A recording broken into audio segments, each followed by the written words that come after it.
Yes. Let's call meeting to order. Approval of last month minutes. I'll make a motion to approve last month's minutes. Second, all in favor? Aye. Okay, today we have Mr. George Graham. Welcome. Thank you. Thank you. Good afternoon. Good afternoon. Thank you for allowing me to address my concerns regarding the maintenance of the sheltered bus stops along North Main Street here in Rockford. One of my regular walks takes me from West Riverside in North Main to Auburn Street in North Main, where I turn around and come back. On this walk, I pass 3 of these new sheltered bus stops that have been erected to protect the patrons of RMTD. The first is located at North Main and River Bluff, the second at North Main and Eddy, and the third at North Main and Van Wee. The shelter stops have been provided with trash receptacles. The great news is every trash receptacle is being used and used to the point of overflowing. This has resulted in the overflow ending up on the ground surrounding the shelters, creating an eyesore to the thousands of vehicles traversing this route, and in my opinion, sending the wrong message to the patrons of the RMTD. Sadly, at first glance, many of the drivers passing these messes on the ground might think, why are the riders tossing the trash on the ground and not into the receptacles? Well, the trash doesn't end up on the ground until the receptacles are full. Here is why I asked to speak today: image and respect. I began contacting RMTD months ago regarding the lack of regular removal of the trash buildup in these containers. Once I found who to speak to, I began a dialogue with Dan Engelkuss. My first contact with Mr. Engelkuss took place in January of this year. On January 26th, Mr. Engelkuss responded to a voicemail I had left. He stated, "Mr. Graham, thanks for reaching out regarding the trash issue on North Main Street. My apologies for not reaching out last week when I received your voicemail, but I have been out of the office sick for a couple of days. I will personally go out tomorrow and check on those receptacles and see what the issue is. We contract the trash removal for almost all the trash cans we have en route, including the ones on North Main. It appears that they have not done their job. It is, however, ultimately our job to monitor their work. Here is my cell phone number." He gave me his cell phone number and stated, "Please feel free to text me any issues you have moving forward, and I will address them as quickly as possible. Best regards, Dan Engelkuss." To his credit, the sites were cleaned up the first business day following that inspection. Sadly, since the first communication, I have been in contact with Mr. Engelkuss several times regarding the same issue. A recent example: on May 15th, I contacted Mr. Engelkuss because the trash at stop number 1640, which is located at North Main and River Bluff, was overflowing. In his response, he said the bin would be emptied tomorrow, meaning May 16th. On May 19th, I sent him a picture of the trash bin with the garbage hanging out of the bin. Along with the picture, I sent this message: "It's Monday following our Thursday contact. One of several concerns is if you, meaning us, are paying someone to keep these bus stops clean and looking good, we are not getting what we are paying for." I want to make a point here. Each of my contacts with Mr. Engelkuss has been met with concern, and I feel confident he made contact with those responsible for the trash removal and the cleaning of the area. I am saddened, however, those who are being paid are not doing the job. Another example, June 12th, just 11 days ago, I sent Mr. Engelkuss a picture and a note regarding the receptacle again at number 1640. And I said, the trash is maxed out again. It was hanging out of the top of the garbage bin. I'm here to make this issue known to the board with the hopes somehow, some way, these bus stop areas will be given the attention needed to present to the riders as well as those driving by that RMTD honors and respects their patrons as well as our city. Now I want to add one more thing. Since being given permission to speak here today, I received a text from Mr. Engelkuss on the 18th of this month, just a few days ago. And he stated in the text, "Hello, Mr. Graham, I wanted to update you on what we are doing to address this ongoing issue with the shelters on North Main. First, we have given notice to the contractor who should be servicing these shelters every Thursday that their performance is unacceptable, and if improvements are not made, that we will be looking for another vendor. Secondly, I have asked my staff to visit those shelters every Friday to make sure the contractor did their job, and on Tuesdays to make sure the cans are not getting filled up midweek. My apologies for the continued issues along your walking path." And this is what brought me here today. And again, I thank you all for taking the time to listen to my concerns. Now, I made a copy of my presentation. Would someone like me to leave it with them? I don't know who to leave it with. You leave it with me, I'll give it. Make sure they get it, Mr. Graham. Thank you, Dan. Thank you very much. Nice to meet you. Nice to meet you as well. Appreciate your concerns. Again, Thank you, thank Mr. you for Graham. taking the time to hear me. Thank Appreciate you. it. Thank you. We appreciate it. All right, Michael? All right. Thank you so much. Thanks again, Mr. Graham. Appreciate it. All right, on to, first off, acknowledgements. I want to mention to the board that we had a recent retirement. It turns out to be our most senior fixed route operator has retired from RMTD effectively May 30th after 35 years and 10 months. Pam Francis.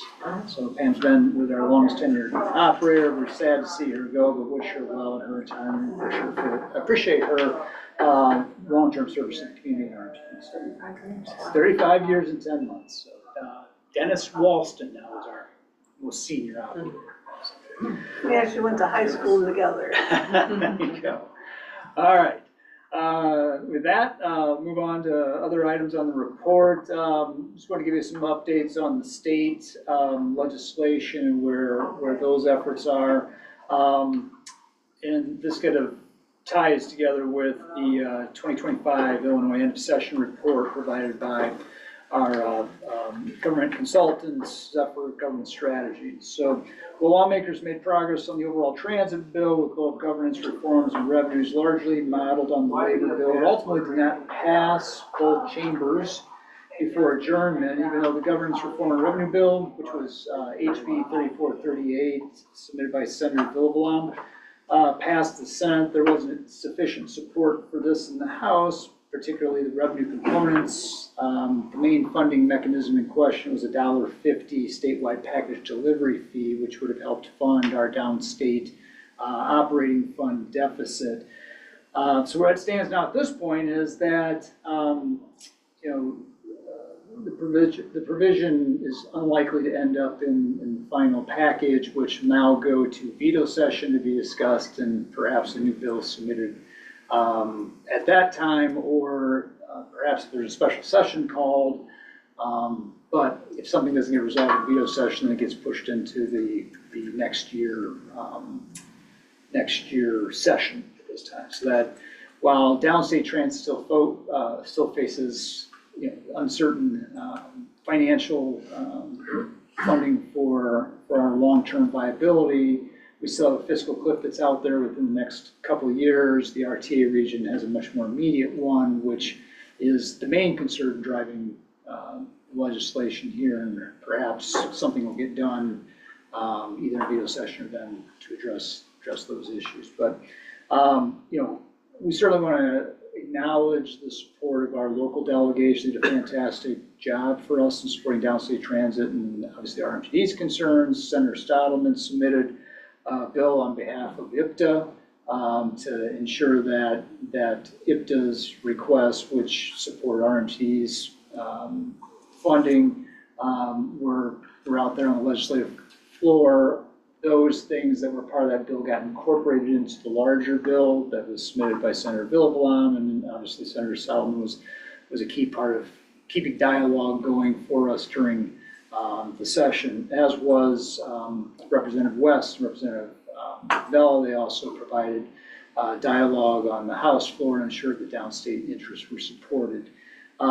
Ultimately, as part of the transit governance that was submitted, as I mentioned, a funding package that was centered around a $1.50 service fee for deliveries. What that would have done was, currently we're funded at 80% of 3/30 seconds of the revenues collected in sales tax in the region. We were advocating for that to be increased up to 4/30 seconds of 100%. The difference between the two, the 8/30 seconds or the 80% of 3/30 seconds, the 100% of 4/30 seconds, this delivery fee would have made up that difference as a new revenue source to get us up to where we needed to go. So unfortunately, that wasn't the revenue source of choice. Perhaps the other one's identified, but the ultimate goal continues to be to get up to that 100% of 4/30 seconds. There were some other things as part of that package that were also very beneficial to sustaining our capital program downstate and providing some flexibility within the funding. So that's both those items those items are mainly addressed in the end of the session report that's in your packet for your review. And if you have questions, let me know. In the meantime, but we'll continue our efforts to push forward with getting legislation passed to support our long-term funding deficits. In the meantime, status quo. Meantime, Remains status forward. quo. Yep. We're just no real changes. The budget was passed without any impact to downstate transit, so there's no immediate concern. But again, we need something done in the next year or two. We'll be having some significant funding issues for all of downstate in the coming years. Quick note, federal update. As you know, back in March, the federal budget was funded for the year under a continuing resolution. The reconciliation process continues. I heard a lot of talk about the big beautiful bill that passed the House and is now in the Senate. With the budget passed, there's really no specific short-term concerns relative to transit funding on the federal level, but there's obviously implications to the general reconciliation bill and how that, what gets decided with that. I will mention that some positive news, the administration submitted their 2026 budget back last month, and the budget provides full funding of the transit formula and transit programmatic funding streams and has marginal increases beyond what was in the prior year. So some positive news in terms of where the 2026 budget is proposed and its benefits to transit. So no short-term or medium-term issues there in the next federal fiscal year, federal side. Are those funds funneled through the state, or can we access those directly via federal? Yeah, so because of our size, we're an agency over 200,000, so we're a designated direct recipient. So we directly access those now for agencies like Bloomington Normal, Champaign, DeKalb. Those do flow through the state to them. And so there's a few additional steps in the process as part of that. So for us now, unfortunately, we're designated by the governor's office as a direct recipient as well over 200,000. So with that, that's state and federal updates. Any questions? We haven't answered them. Otherwise, we'll get on to the rest of the report. So first off, we have the finance reports, and with that, we have payment of bills. Included in your packet were Williams and McCarthy services running through May 31st, and AGHL services running through May 31st as well. Any questions of those? Questions? I make a motion to approve the accounts payable invoices. Okay. Second, all in favor? Aye. Just note that was for the total of $3,480,509.47. Yes, got it. Yes, I was not to that page yet, but Yes. yes, All right. same motion. Second, all in favor? Aye. Okay, great. Next, we have the approval of the unaudited financial statements for April and May 2025. Xavier, do you want to walk us through that? Sure. April and May both looked pretty similar, so I'll just touch base on May. May operating revenue was about $116,000 or 6.45% under budget projections. This decrease is primarily as a result of just lower fixed route ticket sales for the month. Salary and benefit expenses are also under budget by about 11%, largely driven by the savings from unfilled positions. While we have experienced some increases in insurance premiums for the year, so we're a little over budget, all other expense categories remain at or below budget. When we look at year-to-date through May, our operating revenue is about 5% above budget at $60,863. Year-to-date salary and benefit expenses are about 7.6% under budget. Most of our expense categories also remain under budget year-to-date with two notable exceptions, which is our casualty and liability insurance, which were at about $166,000 over budget. Again, this is just primarily due to higher physical damage insurance premiums than we had anticipated. And then services is a little over budget by about $24,000 due to higher than expected professional services with security and repair services. Overall, year-to-date financials, we are at about $1 million under budget for the year for combined revenue and expenses. Any questions? Motion approved, both? Yeah, I'll make a motion to approve the unaudited financial statements for both April and May 2025. Second, all in favor? Aye. Great, thank you. Xavier, you want to cover item C?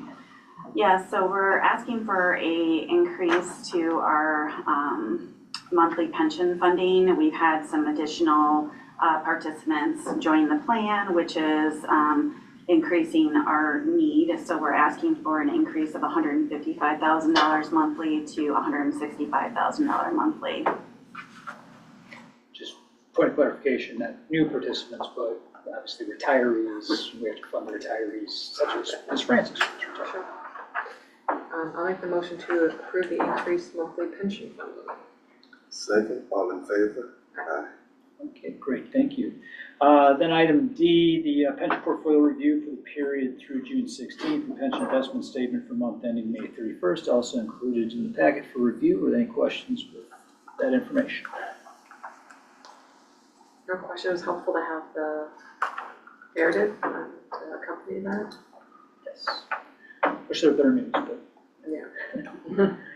All right, if there's no other questions with that, then we move on to the operation maintenance and facilities report. E3, item A, operations report. Dan, do you want to walk us through Yeah. those items, please? Yeah, the operation report, we had, on the fixed route, we had a little over 118,000 rides in the month of May, which is a little bit less than May of 24, but there was one less day. So if you do the math, we're about where we're at last year. Same on the paratransit side. We did 12,762 rides in May, which is a little bit less, but we're doing right around 700 rides a day. So we're pretty even on that. Fixed route paratransit maintenance, as you'll see from our miles between roll calls, things are looking really good on the fixed route side. Demand response side, we're in pretty good shape as well. We got some of the new vans in service this week, a couple last week. So we were able to get one of SMTD's new ones up there for Old Settlers Days for their shuttle service. So So Sharon was quite happy that we were able to use that. Facilities report, the exciting news is, Mike and I and Lawrence have met with ComEd a couple times. They propose an entering in a partnership with us, where they're gonna provide some solar shelters, free of charge to us, and also some lighted seating, on a trial basis, and then, partnering with us to get those installed in certain locations. They're doing a big, Mike, what's the name of the overall project? It's, well, part of the larger Communities of the Future initiative, which they've entered into with, they selected the city of Rockford as a Communities of the Future. It's a program that they first started in the Bronzeville area in Chicago, so it's opportunities where ComEd's looking to invest in the communities and partner with different entities to improve energy efficiency and make it readily available to the community. So they've done some things here with community grids and things in the past couple of years. This is an extension of that. This conversation got started around a discussion at Brown Park up on North Main, where they're looking at doing a solar sculpture lantern in the park there. And as part of that discussion of incorporating solar and incorporating art in the park, there was discussion about adding a bus shelter as part of that. And then from that, kind of took off as this community's initiative continues, are there investments that they can make in solar shelters around the community? So we're looking into that and seeing how that would necessarily work, where they would do an initial purchase of the shelter and install the shelter, and then they would transition it over, sign it over to RMTD for the future maintenance and obligations. We've also chatted with the city about what they may be able to do for us as far as pads and stuff working with, and they seem to be on board for helping out any way they can, so that'll be nice to get free stuff. So, once we kind of work through this, once there's an agreement on partnership and outlining what the details are of that, we bring that back to the board for formal approval, so that we have some understanding of what our obligations and expectations are of the program. So we'll bring that hopefully back by next month, because I know they want to keep going on it. They have a certain amount this year they have budgeted, and potentially in the following years, the partnership may continue. Sure. And how many did you say that we'll have? I think it's 3 initially, and I don't know how many on the seated, I don't know if they gave us a number on that. Yeah, there's a budget where it could be 2 shelters with some seating things, and these are basically, I don't know, so it's a pole with a solar light on top of it, it's push button activated, and at the base has 2 seats on each side of the pole. So the footprint on a sidewalk takes up a lot less space than what you see with a traditional bench or even the concrete head benches you see out there. And so not only does it give a higher sense of safety and security with the light, obviously gives a place where a limited number of passengers could have an opportunity to sit while they wait for us.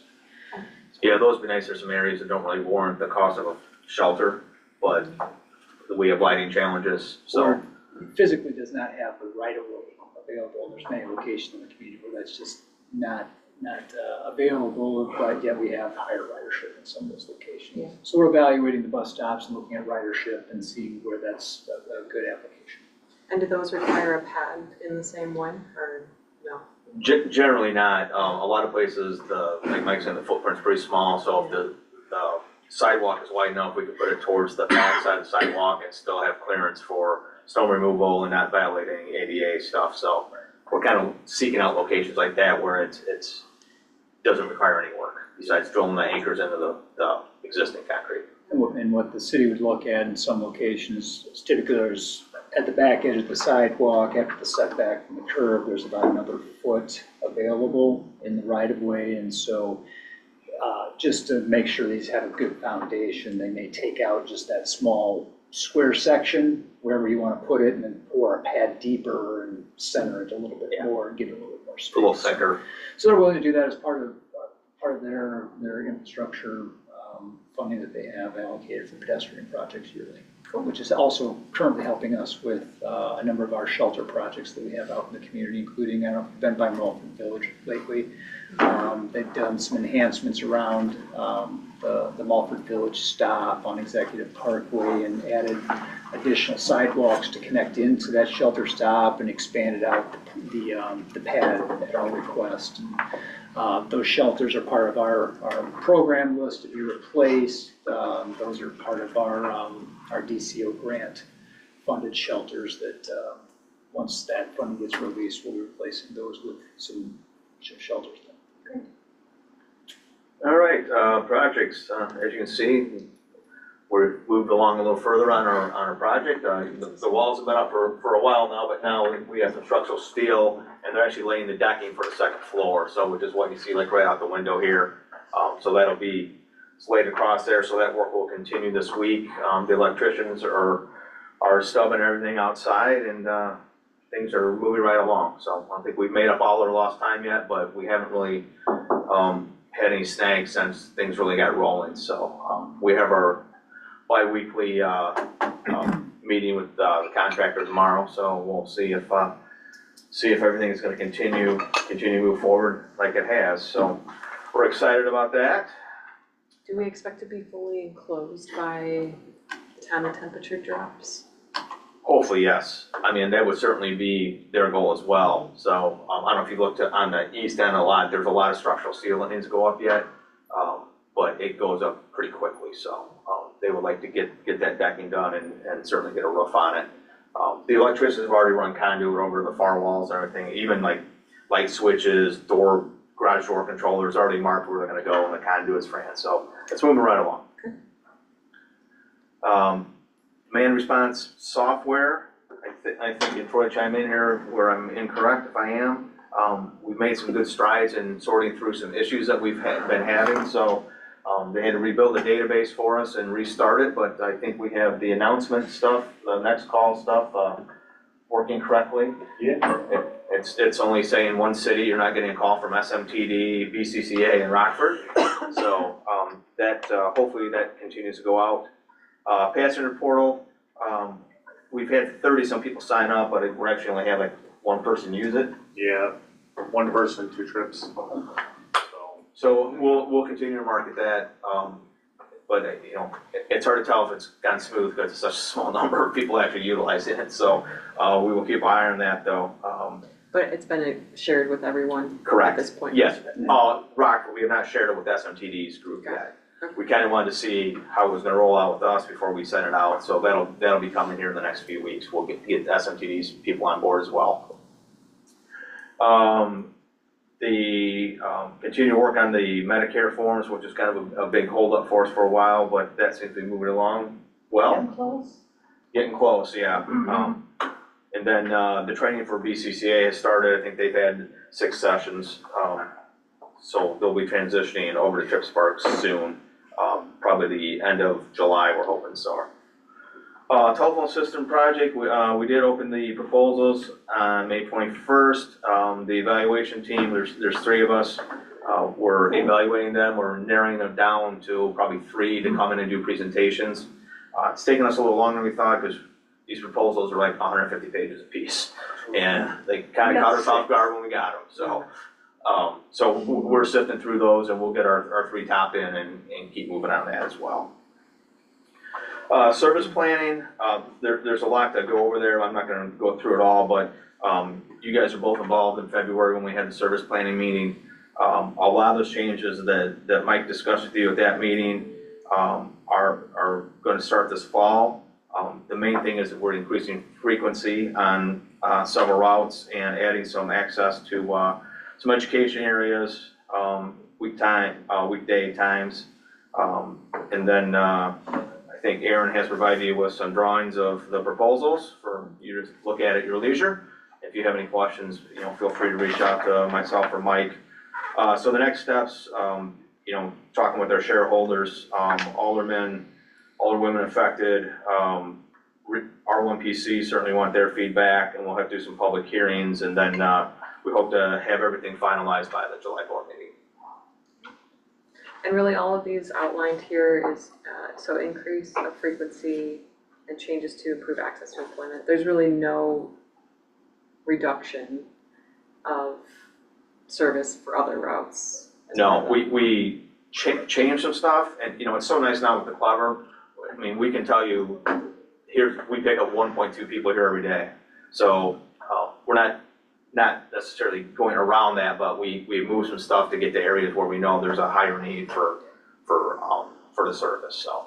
Kind of vacating corridors, realigning some of the routes, some small changes to coverage on West State, Huffman and Kilburn. So there's some reorienting through corridors. The corridor is still served, but it's just maybe served a little bit differently. But the main portion of the routes all remain the same for those three. As we said, the main thing is the frequency increases on North Main. The main part of North Main from Riverside to downtown goes to 15-minute frequency.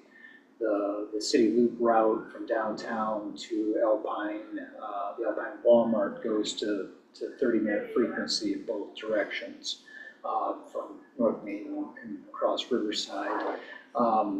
The number 14 7th Street route goes to 30-minute frequencies, which has been a route that's just continued to grow and grow a lot faster than expected, and so that goes to 3-minute frequency.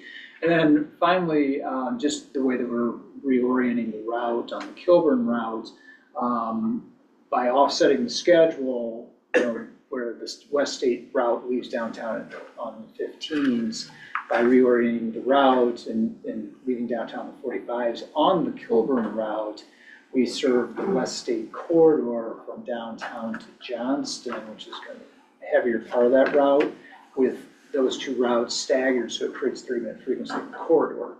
So we've got corridor improvements or just whole route improvements that'll be part of this.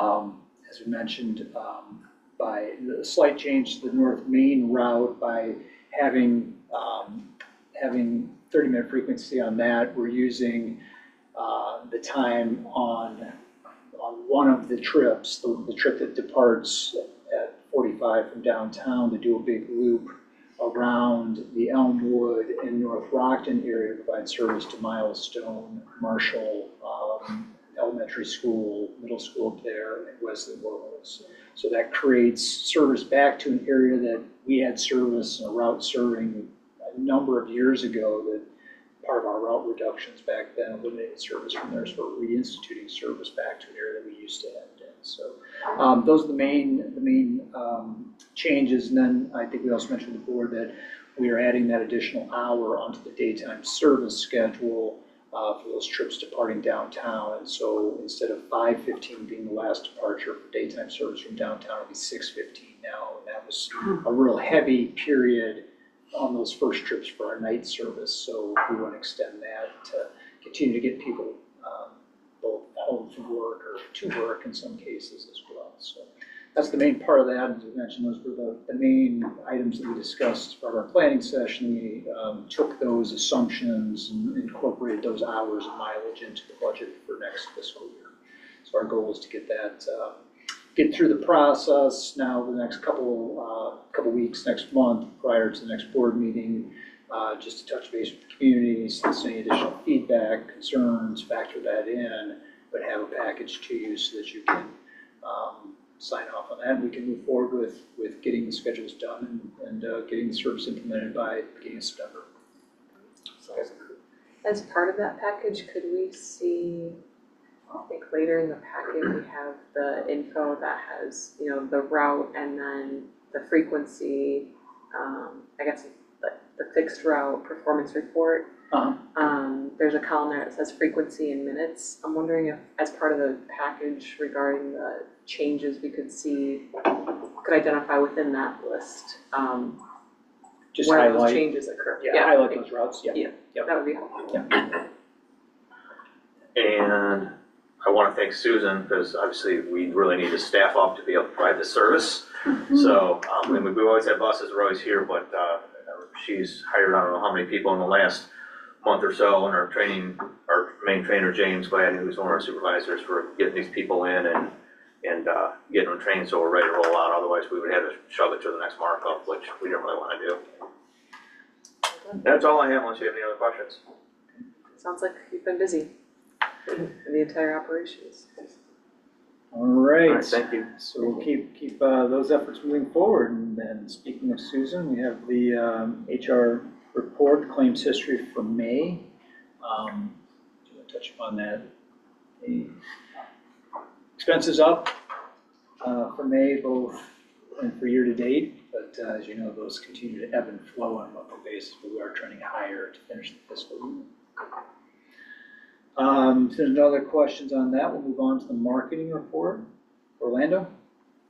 Yeah, as you can see in the monthly overview, just highlighting some of the things that I always kind of say we in the overview, but it's just a one-man department, but we working. So,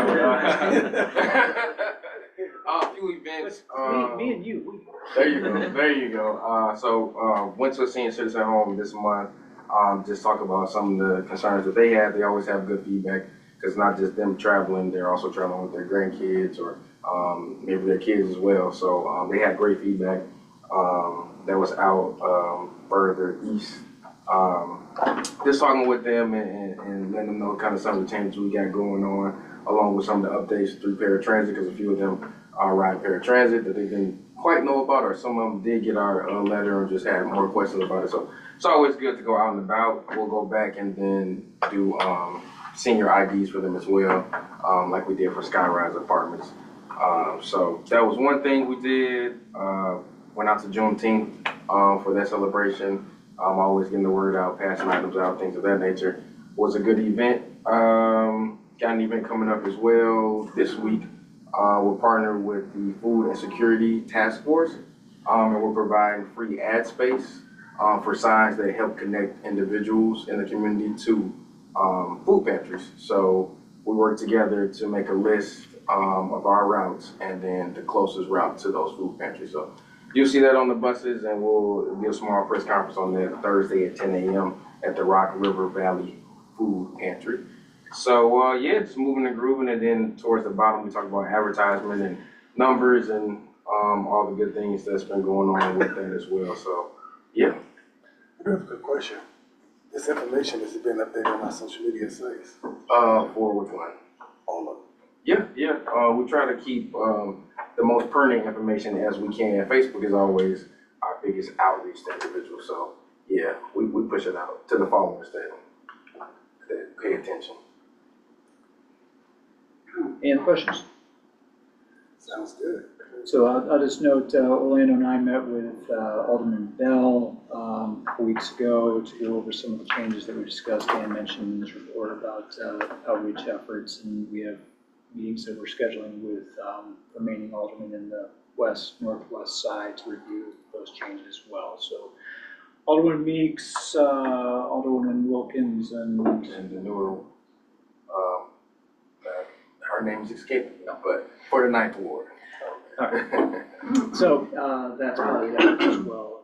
Then we also will be following up the Community Action Forum this week to review with that community outreach group as well as part of the outreach process. Okay, if there's no other questions, the last thing I'll just mention, I mentioned this to the side at the beginning, but we did help support the Ironman event this weekend. We worked with the City and Convention Visitors Bureau on staging 3 cooling buses along the race course. We actually had a 4th one that was requested yesterday afternoon to help accommodate the demand for relief from the weather, and so those were the operators' vehicles that we deployed in support of that event. So, all right, moving on then to the grants section. We have certs and assurances. Paul, you want to take us through this? We have our annual certs and assurances. It's a little way late this year. This is for federal fiscal year 2025, which started on October 1st of 24 and ends on September 30th of 25. we've been kind of riding on the federal fiscal year 24 until this came out this month, so. But until it's approved, we can't approve any grants. So I need the board to approve the certs and assurances, which all it means is we're gonna follow all the regulations required. And then, so we need a motion I need a to motion, yeah. approve the application, and then are you gonna do a separate motion for designation of signing authority, right? I haven't mentioned that yet. So you're gonna do a separate motion for that. So Yeah. first off, just approve a motion to approve the certs and assurances for 2025. The motion to approve the federal fiscal year 2025 certifications and assurances. Second, all in favor? Thank you. Now the second part. Sorry. The designated signature authority basically approves our executive director to approve the grants in the tram system, ensure the certs and assurance, and other activities in trams. I'll make a motion to approve the designation of signature authority to medical study. Second, all in favor? Thank you. Thank you both, appreciate it. Just a couple of quick notes on the grant side.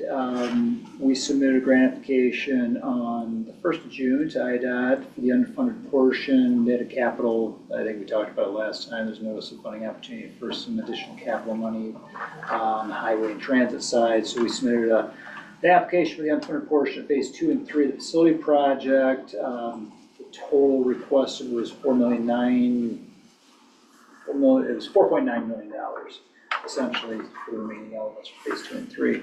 We also submitted a application for the unfunded portion of the RAISE grant, Complete Streets Bus Circulator Project. So there was a local share that was associated with that we couldn't fund with our traditional method of using transportation development credits because those weren't eligible. So we were going to have to partner with the city to come up with that. So we put in a request to fund, get funding for that portion, so we didn't have to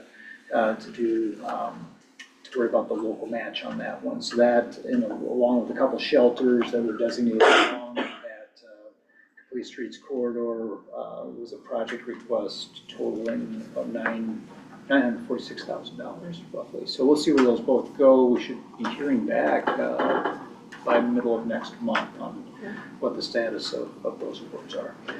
In the meantime, staff, Dan, Paul, and I are working on preparing a grant application for the FTA Low-No Bus and Bus Facilities discretionary grant to replace the 8 2013 diesel buses that we have. So that due date is July 14th, so we hope to have that together and submitted by then. Is that the last remaining of the Yes, diesel? that's the last one. So those became eligible in May, once they reached their 12 years in age. That's the end of their useful life. So they're ready to go, and so hopefully we get the award to replace those. If there's no other questions, we'll move on to the safety training report. The May reports was in your package for review. Any questions on that? I don't.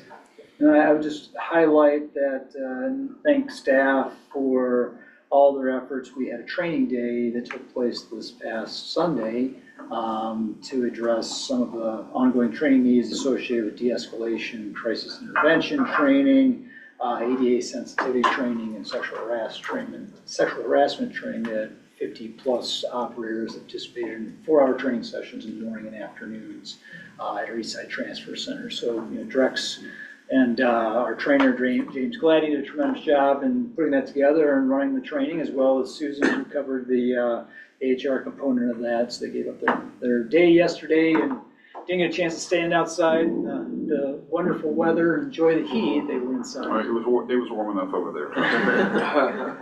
But I appreciate all their assistance in getting that taken care of. Thank you. So with that then, that's the end of our agenda. We have our next Board meeting, Wednesday, July 30th.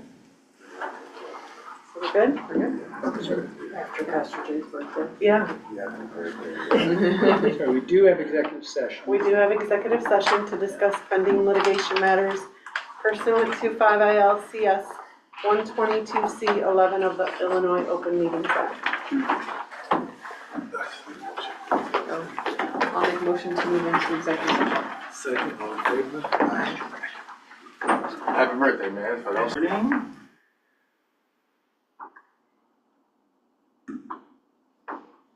Motion to adjourn. I'll make a motion to adjourn. Second, all in favor? Aye. Thank you. Thank you. Didn't stop. Yep.